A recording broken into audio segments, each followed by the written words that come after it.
The designer I have chosen from the What Was Good design is Charles Ormond Eames. Charles Eames was an American designer, architect, and filmmaker who, together with his wife Ray, is responsible for many classic iconic designs of the 20th century. He was born on June the 17th, 1907 in St. Louis, Missouri. Charles is the younger of the two of his parents' children. He attended Eames High School, where he developed an interest for architecture. He went on to work at the Lead, I think that's how you say it, steel company now called Alton Steel, where he learned about engineering, drawing, and architecture. Charles later enrolled in Washington University in St. Louis on an architecture scholarship where he met his first wife, Catherine, whom he married in 1929.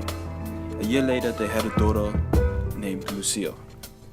He left Washington University 2 years later, from the time he enrolled for various reasons. One of the reasons for his dismissal is attributed to the fact that he worked as an architect at True Blood and Graph. He could not devote enough time to both his work and studies, hence his leave. In 1930, he established his own architectural firm in St. Louis with partner Charles Gray and was later joined by a third partner, Walter Pauly.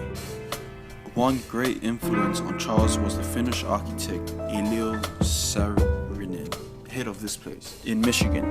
Elil's son Eero, also an architect, would later become a big influence and partner on Charles' career life. Eero would also become a lifetime friend of his. In 1938, Elil offered Charles a scholarship to the Cranbrook Academy of Art, where Charles would further study architecture and design. In 1939, Charles began to teach design at Cranbrook, and in 1940, he became head of the industrial design department. In May 1941, Charles divorced his first wife. A month later, he married his colleague Bernice Alexandra Kaiser, nicknamed Ray. Ray came from a creative family. Both her parents encouraged her love for art, film, and dance. Ray and Charles later moved to LA, where Charles worked as a set designer for MGM Studios, and Ray designed covers for Art and Architecture magazine. In their own flat, they continued to experiment with the Kazam machine press on developing an efficient and economical method for molding plywood in 3 dimensions. In 1942, Charles and Ray founded the Ply-Formed Wood Company, but due to financial difficulties, the Eames were forced to sell the business to the Evans Product Company, where Charles became head of research and development. In 1945, the Arts and Architecture magazine introduced the case study program. Ray and Charles designed and built the iconic Eames House, number 8 of the study case, which remains a milestone of modern architecture. In the end, 35 of the houses were designed, with 24 of them actually being built.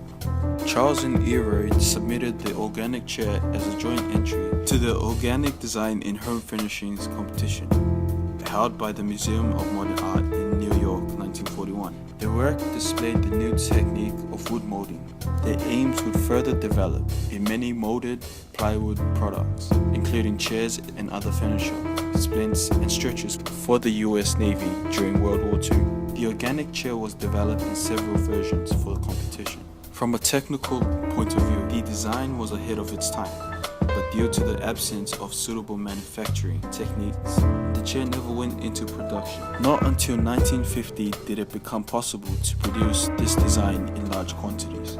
During the What Was Good Design exhibition in the Museum of Modern Art, they focused on Dieter Rams' principles of good design. When selecting objects for the exhibition, Dieter Rams came up with 10 principles of good design, but I will only be using 5. And the organic chair design as an example. Good design is unobtrusive. When looking at the organic chair, it is plain to understand how it works. Nothing unnecessary is aiding to its function. Good design is honest. With the organic chair, I believe it to be honest design because it is what you think it is. Good design is long-lasting. This chair would not still be in production today if it wasn't long-lasting. The design avoids being fashionable, which also means that the design will never be called old-fashioned. Good design is aesthetic.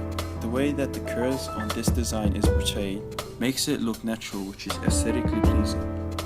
And the last one is, good design is environmentally friendly. This design is environmentally friendly because the materials used can be recycled, like plastics over there.